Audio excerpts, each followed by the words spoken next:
nachos, amigos, and welcome to Record Breakers, podcast about music.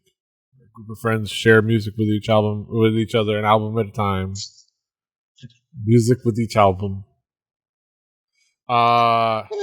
We haven't done a comedy album yet, so yes, that holds true. Yes. We share albums with each other. We share music, like a little book club for music. Here together. I'm Petey Rave, and I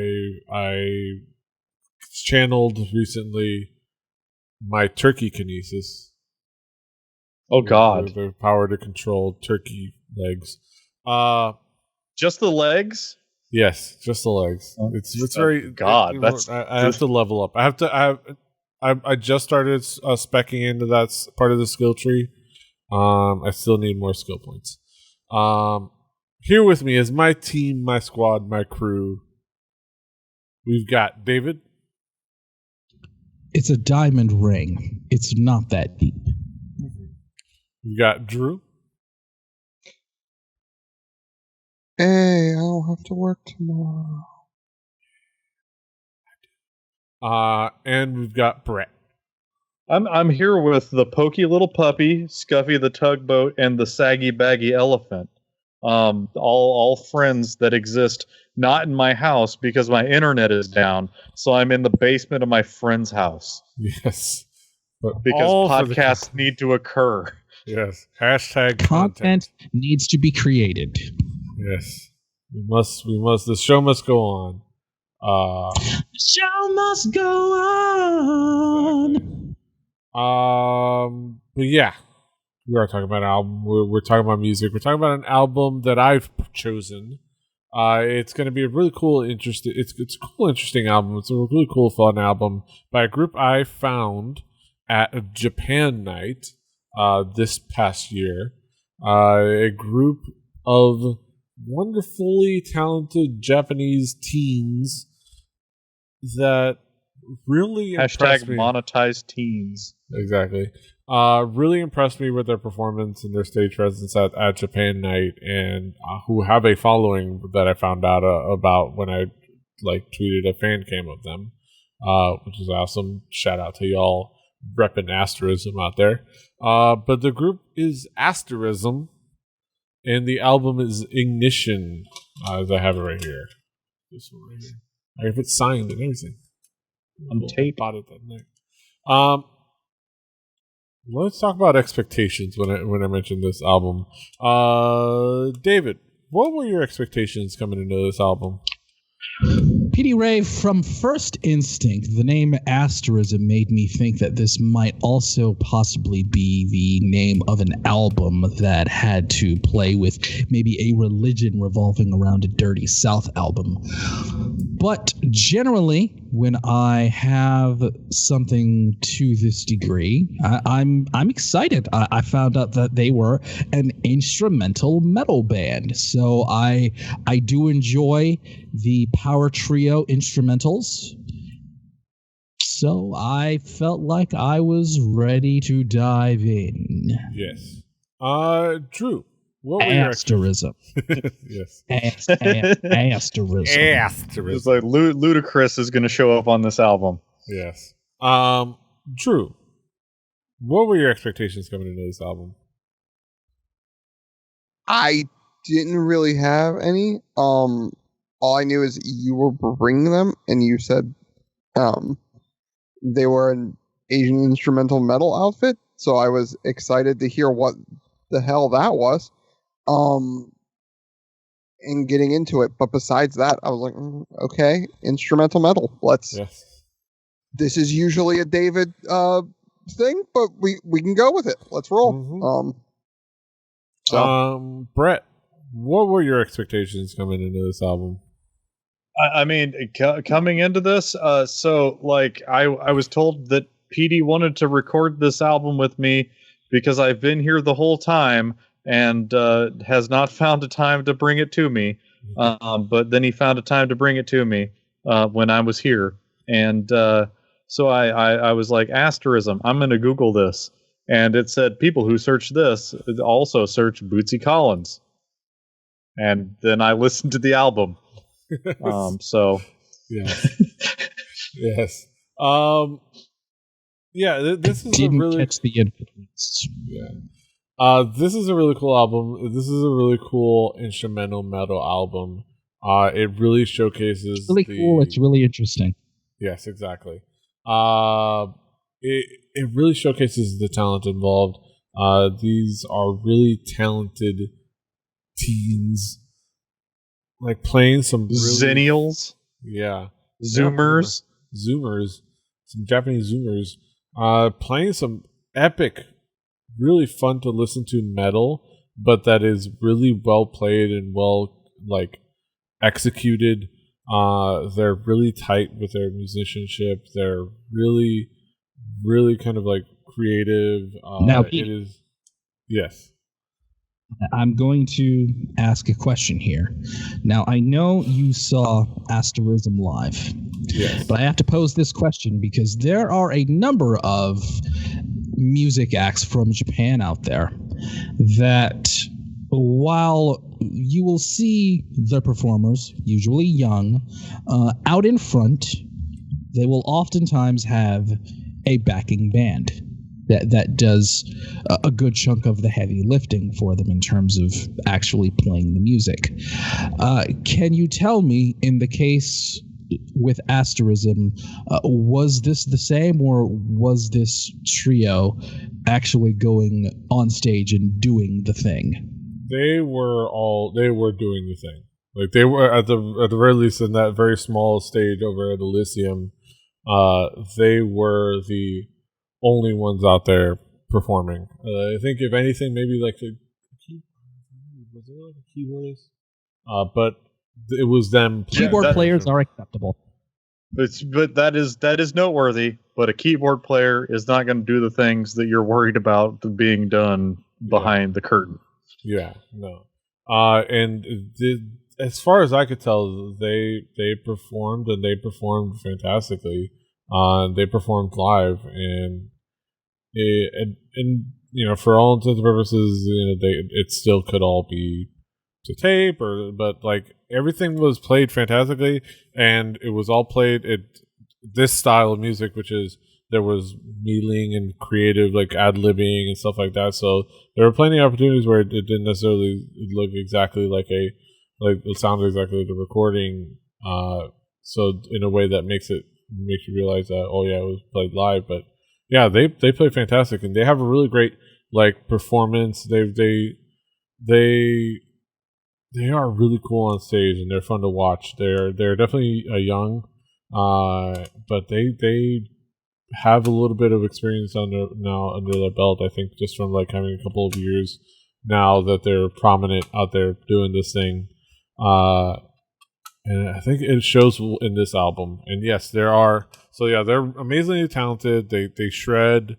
The guitar does feature in the forefront, which is the fantastic So guitar. everybody, for those of you who are not able to pick up, Don't spill the beans. You know what? You're right. If you can't pick up on subtlety, that's a you problem. Danzig's great at this album. Let's just say that. Yeah. The guitars are fantastic. But it does give really good opportunities for the rest of the band, show their stuff, including the basses. And they all have really great really great moments. And It's also baby metal. They're actually playing. yeah. It's basically if baby metal were a comedy band. Are they not? The music is fantastic. It's really well done, and also Bootsy Collins and Buckethead make appearances, and it is just a fun moment because there was just basically, you could tell that it was just that they had an opportunity to record a couple songs in Bootsy's whereabouts, and they did it, and then they just they have this material and they just decided to include it. So it was pretty fantastic of them, and I think overall it's just a really cool record. But let's talk about what you guys thought musically. David, how would you describe this album musically? If you are a fan of prog fusion, there's a lot of acts out there. If you feel that is your cup of tea, but you also appreciate something with a heavier edge, this might be the way to go. If you're into more of the heavier side of neo-prog and modern heavier bands, maybe even more like my immediate comparison would be they are a more palatable version of Animals as Leaders, because Animals as Leaders really, really lean into the fusion side of power trio instrumental metal, and this was a bit more accessible than this. Yeah. Drew, how would you describe this album musically? There was a lot. Oh my Lord. It's weird. I love that Drew is saying that this is a lot, and I'm like, yeah, this was okay. This was all right. Wasn't too tough. Well, a lot, not in terms of okay. So it goes a lot of different places. All of it is really, really well done and well thought out. A lot of times with instrumentals, I worry, especially when it's metal instrumentals, that I'm going to lose something. As a bass player, I always worry a little bit. Hey, Bootsy Collins was there, so maybe I shouldn't have been as worried about the musicianship not being fair. But it's something that I'm sometimes worried when you get into this, that you're going to lose the drums, you're going to lose the bass. And that's the thing with this, is you never did. Everyone definitely held their own on everything, which I think is really, really well done. Also, looking it up, and I'm right in seeing that these guys got together in 2016? Yeah. Petey?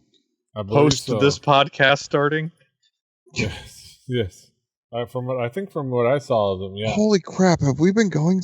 Wow. 6 years? 6 years, some along those lines, yeah. That's crazy. Not all of us, but most of us. It's been downhill for about 2. Swagger, rest in peace. We love you. that was sadder than I was hoping it would be. Like Ric Flair, Swagger's not dead yet. But it's something that how tight these guys played, it feels like they've been together longer.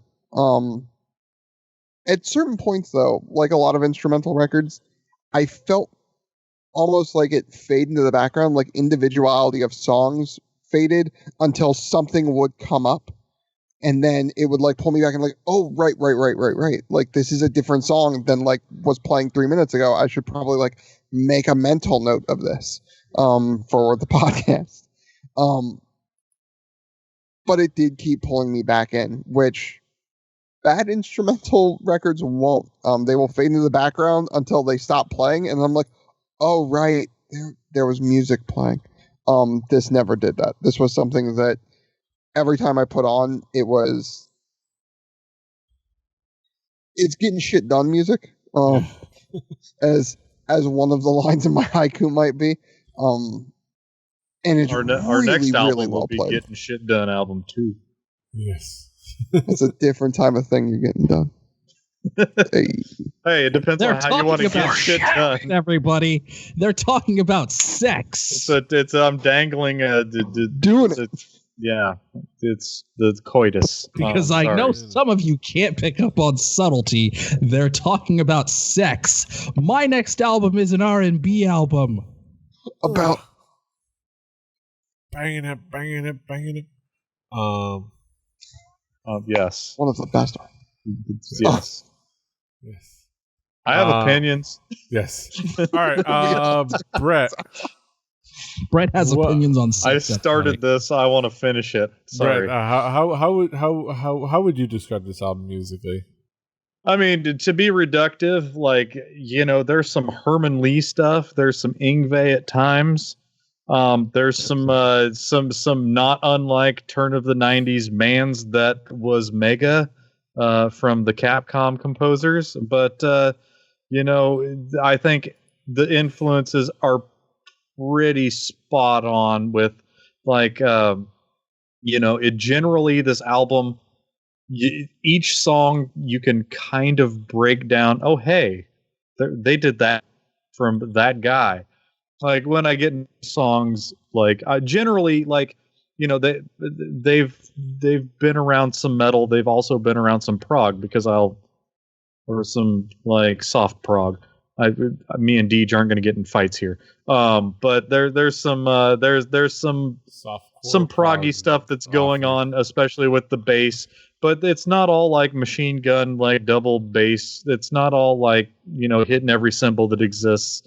It's not all boodle deedles. There's even some songs where there's some clean tone. Go figure. But this is technical metal. Like, it is, these are people that they put in the work, and at least in the recording that I'm listening to, they're doing things that if they went into a Guitar Center, they would, like, melt the place. Like, this is skill beyond skill beyond skill. It's a virtuoso level of what they're doing, and just because they're doing a thing that was done by someone else does not diminish it. But you can see they're like, what inspired them and influenced them. Like, it's also Bootsy Collins, like, walked up on these people and were like, "Hey, I got my star-shaped sunglasses on. Let's make some music." Yeah. Let's get Starship. Let's get down to some of those tracks. Let's tear the roof off this. Yeah. Let's talk about some of these tracks. Some of the key tracks. It starts off with we'll talk about the songs. We're talking about Bootsy Collins. We're talking about the two songs on which with which the Bootsy Collins and Buckethead are involved, which are Blaze and Warning. Both really dope, really fun songs. Blaze in particular sets the stage for the entire record really well. Kind of having that, like, intro from Bootsy, just kind of like just out of nowhere, but it works really well for like the tone of the album. And Warning as well is really cool. I want to talk about I have the album here. If you're watching the video, you can see me holding it up. I love the liner notes because it points out that, of course, all mixed at Studio Megane, mostly, except for Blaze and Warning, which it says recorded at this place, Studio Megane. Blaze and Warning, the credits for that, produced by Bootsy Collins. Buckethead did. This is how it says it. Buckethead did, additional shred mental guitars. Not shred metal guitar, shred mental guitar. Mm-hmm. That's Bucket. Yeah, sure. Mental is spelled correct like Bootsy wanted it. That's what it says right here. The next double break. Bootsy Collins did Galactic Space Bass and Casper Vortex vocals. Yep, that's Bootsy Collins. Yep, yeah, Sounds about the right level of cocaine that is Bootsy Collins. Look at the guy's wah pedal and look at the side of it. Like, there are words that you don't know.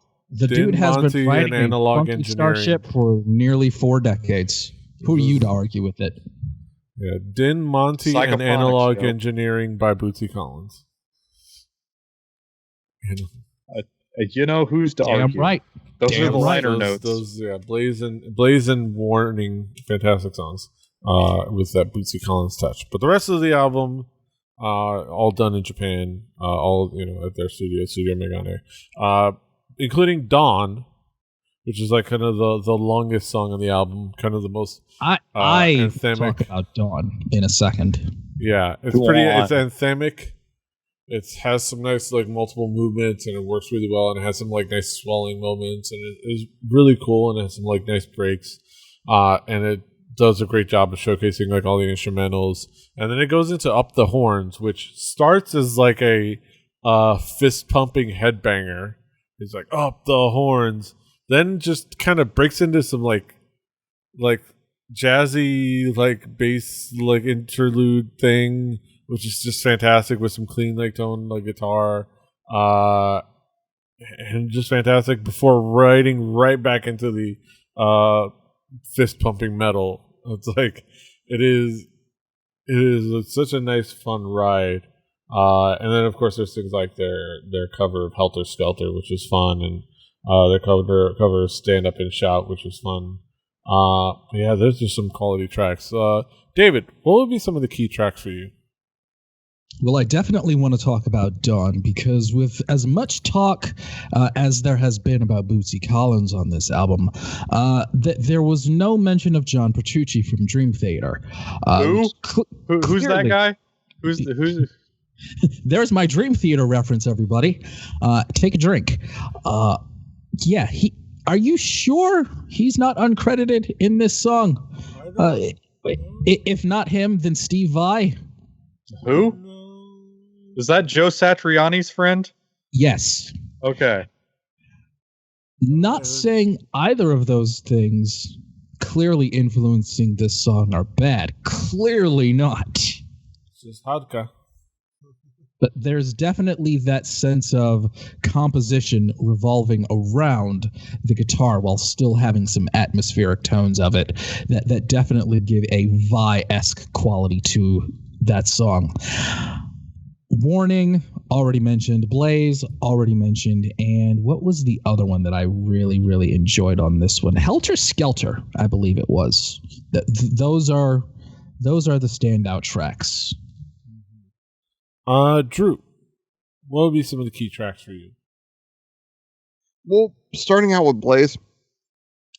Just Blaze. The weird thing is, in some of these songs, I definitely heard some like weird inspirations, I guess.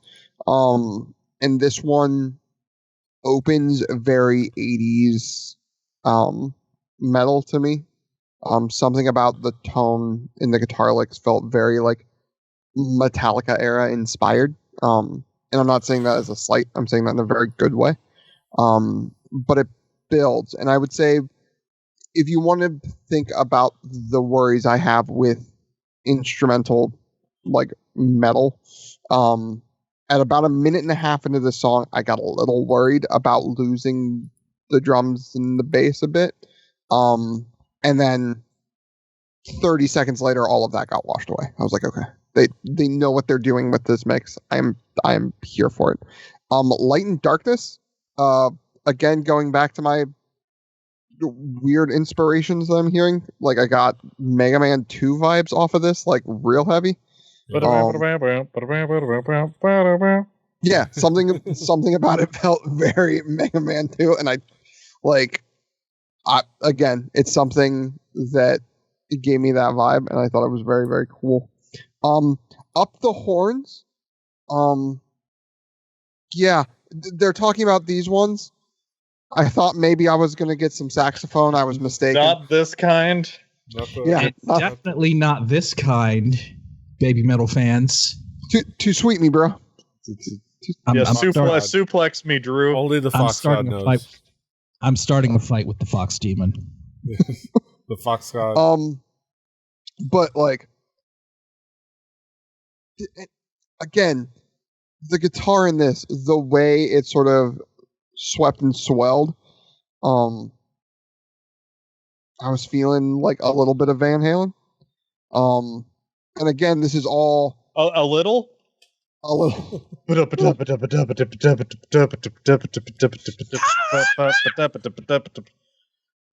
need is some Zubaz, like, and some jump splits, and a guy singing about like he brought his pencil. And then leaving with Disperse. One, I love a final track on an album that it has like goodbye or leave or get out of here as like part of the title. Yes. Disperse is very, very well done on that. That's 0.1 in their favor. And then like the entire, like, you get halfway through the song and like I feel like there just needs to be a fan constantly blowing long hair as they shred guitar on a mountain. Yes. And that's like the entire ending is just awesome guitar shredding on a mountain, and I'm down for it. Haruka could pull it off. She's got the locks. It's here on the cover. She could pull that off. Brett, what would be some of the key tracks for you? It's my turn, everybody. Hey, how's it going? What's up, Brett? Hey, how's it going? Who's the Petrucci? Yes. No, Light in the Darkness. There's this guy named Yngwie Malmsteen. Like, Google him. He's kind of fat and has sausage fingers and has a Ferrari sticker on stuff. But like Light in the Darkness, like the overdrive, like it sounds very much like a like he's cranking a Marshall in a certain way, and like every little flourish ends in a squealy pitch harmonic. Like it's very much a it took me back to the time when I was like, oh man, that guy, he's playing an old Fender that's scalloped and he's doing like that kind of boodle do. Overdrive. So like Overdrive, this song starts out with the bass fiddle. Like it's the one with the like 4 to 6 strings on it, and not the boodle deedle kind. But it goes like straight into some like slap, which is not like my kind of bass normally. But like it has the slap, and then it has like some clean guitar strumming, and then a drum fill, and then there's some like wah guitar, and then it goes into some straight up like Geddy Lee like just not like there's a way that Geddy Lee bass lines go that are they're like the opposite of where the guitar is going, but they definitely mixed the bass guitar up. And like, you know, the guitar is doing like, you know, the floating tremolo dive. Like Floyd Rose needs to get like a seal of approval. Like this is a Floyd Rose Pro album. Like there are bends going up and down on this tremolo for the guitar, but like the bass was just hanging out there on Overdrive. Up the Horns. Up the Horns. This is a Van Halen song without the jump splits and Zubas. It had the like it had the squealies on top of the drum, like not just Van Halen like Eddie. It had the drums. It was like the beat. It was like not quite Hot for Teacher. It was not quite like it was the. It had a definite 80s. Well, nah, we don't know about that. It's like you need to have a bass guitar in the shape of a bottle of Jack Daniels for it to be a Van Halen for me. But like it also like it was hair. Like it had like there was some Tommy Lee drum going on. Like there was some like it was very much an uppity like, you know, like upbeat drum that like gave the like platter the bread on which the guitar solo sandwich could be made, because guess what, there's not a lot of vocals here, but if there was, it'd be talking about like I brought my pencil, yes. Give me something to write on. But like also like there's some like I don't know if y'all are aware of before Rockstar was making Grand Theft Auto, there was this game called Uni Racers. Yeah. And there was some, but like the thing that even more than Uni Racers needs to be brought up, there's a walking bass with a clean guitar lick, yes. which is the most like, that's the part where David Lee Roth would be like a high step walking with a cane and a top hat on part. Like you know, like shtick. Something like kind of like like he's got a mug for the thing, and then he's got to jump into like a tea bucket and peel out and give him something to write on. You know, like, it's that. See, little lady, yes. What I've been thinking about is how much I love you. And he's gonna wipe his nose because he's got a cold, and then he's gonna go. Yeah. There's a lot of influence on this album, and I only know of the ones that I pointed out. But holy crap! Like yes. These guys are. I've spent my Students of the entire game, you would say. Yeah, I'm almost 30. In a couple days, I'll be 35 years old. I have been studying this game, and I have been practicing the art that they're doing. Get good, Brett. Yeah, hashtag GITGUD. They done it. Yeah. And that's the thing too. Like mentioning that's not saying, at least in my opinion, not necessarily saying that's a bad thing. Just that it's a thing. It's like, oh, they're like taking these inspirations and like cranking it to a level. Yeah, I ain't mad at them. Just because someone else did something does not mean that it's a bad thing. In fact, that's how this works. Yes. They're, That's how they, music that, works. that, and, I and appreciate. they're going to get hearing older, this. Yeah, I appreciate they're it. gonna get older and they're going to get better. and they're going to do their own thing. Yes. They're going to keep doing their own thing. I'll have further thoughts on that. But let's bring it back around the horn, talk about some conclusive thoughts. Bring it back around the horn. David, what would be your conclusion on this album as a whole? Oh man, this was outstanding. I enjoyed this more than a lot of seasoned veterans that do this same type of stuff by a wide margin. There was more energy to it than you would imagine how ultra calculated it was, because there's always ultra amounts of calculation in this kind of stuff. But the energy was there. It was palpable. And they're way, way, way more enjoyable than certain other metal groups from Japan that have caught on popularity. I'm starting a fight, and I don't care. To explain it in detail, I want to hear all about this. What fight are you starting? So state your case in front of the population. I'm simply saying that in my perfect world, Asterism would be as popular globally as baby metal, because they are doing everything conceivably better than baby metal. He said it. And I hope Asterism stays together for another 20 years, because they are going to be awesome. Yeah. Drew, how would you conclude on this album as a whole? Like I was saying, the inspirations they wear on their sleeve not make that a bad thing. I think that this album is something that they're a band that like basically just got together. It's been 3 years. Like in terms of like band growth, that's nothing, and it already sounds this good. It's something that just seemed to have coalesced very, very quickly. I think this is promising for their future. What I worry about is in terms of like popularity and being bigger than baby metal. Baby metal has vocals, and I feel like yes, they're doing everything better than baby metal, but baby metal is going to be able to be more popular because there's a group of people that won't listen to music without vocals. I think those people are Fuck stupid. them. Fuck them. Thanks, Reggie. But it's a thing that I don't agree with those people.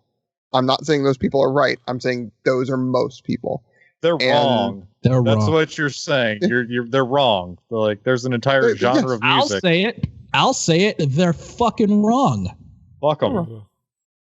Fuck them all. Remember the Wii U. But it's a joke for a very narrow portion of people. Yes, Platoon. exactly. Fuck them. Catering to a narrow, yeah. But it's something that I'm looking forward to when Petey brings their next album. Yes. Because that's gonna happen. Yes. And Petey, from here on out, any act you bring from Japan or Korea, I'm going to measure them up against Asterism, and it won't measure up ever again. I'll look forward to that. It's gonna be fun. I have a couple. I hope he brings an all vocal like a cappella group. I'm not gonna. I'll just give a spoiler right now. I on my queue list, on my tier list, I do have Baby Metal up next, which is hilarious. But that's gonna be a fun talk. That's great. Not as good as this. Yeah. 5 syllables. Done. You're welcome. Boom. Yes. Brett, how would you conclude on this album? Hey, this is music done by people who are doing music like people who have spent 30 to 40 years doing the music, and they aren't 30 to 40 years of music. This is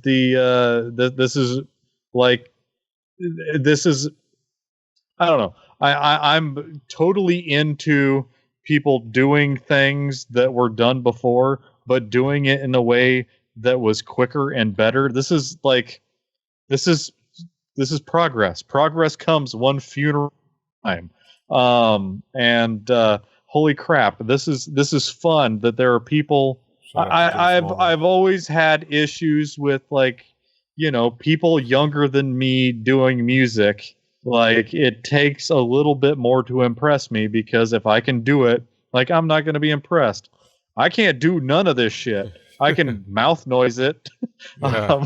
I can talk about it a bit. That's right. And let me tell you, Bootsy, he's older than us. All of us combined. He came down on the Starship wearing his high boots and talking about his sun rooftop. If he's impressed, who the fuck am I to talk about this? That guy's he's hung out with Dan Reichert and stuff. Yeah. This is actual good technical musicianship. You can dismiss a lot of stuff to be, they did it in the studio. Well, you have to do it in the studio. It's like a great photo, let's say Half Dome by It was a great photo, but he did it in the dark room and it took a long time. It wasn't just the thing that came out of his camera. So being dismissive just because don't be a grumpy ass old man. This is fun. The kids can do it. Give a Zoomer a chance. Yeah. And they can play. I gave you guys, you all should Google out there some videos of them playing live, because they can play. I hooked you guys up with a video. I have it on authority from a person who has seen them with his own eyes/ears. Yeah. They did it. They shred. And they're fantastic. Yeah, Asterism are great. They're definitely young, and they're definitely students of the game, and you can definitely see them kind of showing Mega Man you, 2. This is showing you this is their their final thesis. This is their final exam book report about everything they've studied up until then. And yes, they've been together for a couple of years, but they're definitely music nerd kids, and they've probably been playing music for a lot longer than they've been a band. But this is this. This is definitely a very advanced thesis level doctorate student recital of music students, but it's a really, really good example. This is them taking everything they've learned as kids growing up playing music and loving metal and loving rock, and just kind of saying, hey, this is what we learned, and now this is what we can do. And like you said, there are influences. They wear their influences on their sleeve. But I've brought up before, the discographies account. I forget what they were talking about. It's a bunch of different groups. But I love the phrase, you don't have to reinvent the wheel to make a good set of tires. Which is, I think, a really great phrase that I think kind of encompasses this, which is this is definitely has influences on the sleeves, but is a tight, fantastic, beautiful example of musicianship, a fun record to just jam to, and there's only up from here. Like, yeah, this is the kid with the potential. This is the blue chipper. Like, this is the first This round is draft. second year Giannis. Yes. Second year Giannis. Exactly. It's only up from here. And I'm looking forward to seeing more from Asterism. But yeah, now we get into, those are our thoughts on Asterism's Ignition. Now we get to the main event of the evening. Talk about a Japanese band. Let's do the most. Let's appropriate some culture in terrible ways. Do haikus. Send your tweets to @KingKaz on Twitter. Exactly. Twice. Yes. Twice. Fancy. All right. Deej, David, what is your haiku? Holy shit, Petey. A metal power trio. I believe in them. Drew. Drew, what is your haiku? A lot of metal with some good throwback feeling. Get shit done music. Brett, what is your haiku? Mostly sans vocal. That's not a problem with me. Boodle deedle doos. My haiku. Epic metal from teenagers with aptitude. Tremendous upside. Teenagers with aptitude, and we don't care. Exactly. Those are our thoughts on Asterism Ignition. Asterism. Asterism. Yes. And big. I'm not going to go anywhere Big else. Bootsy Collins. Yeah, that's right. Thank you, Petey. You saved me. Asterism. Those are our thoughts on Asterism's Ignition. Go check it out. It is on our Spotify playlist. Play Record Breakers, the home game. Do your due diligence and your dude diligence. On that Spotify playlist will be next week's record, and it will be provided by David. David, what do you have for us next week? I picked an album somewhat at random, going back into the history books of my childhood, something that I would probably get from my mother or my aunt Valerie or my grandmother. It will be The Power of Love by the late, great Luther Vandross on the next exciting episode of the Record Breakers podcast. Shout out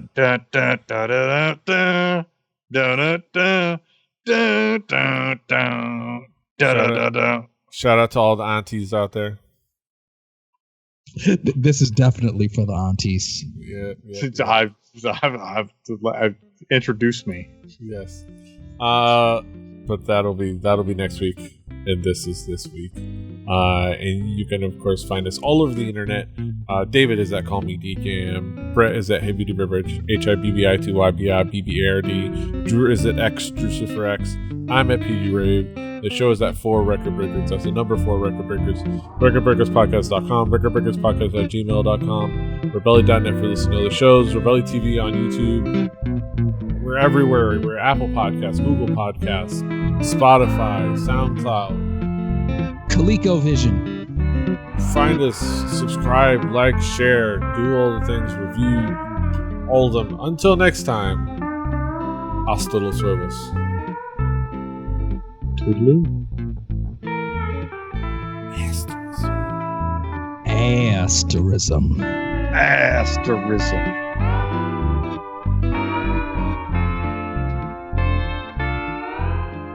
Diamond Club hopes you have enjoyed this program.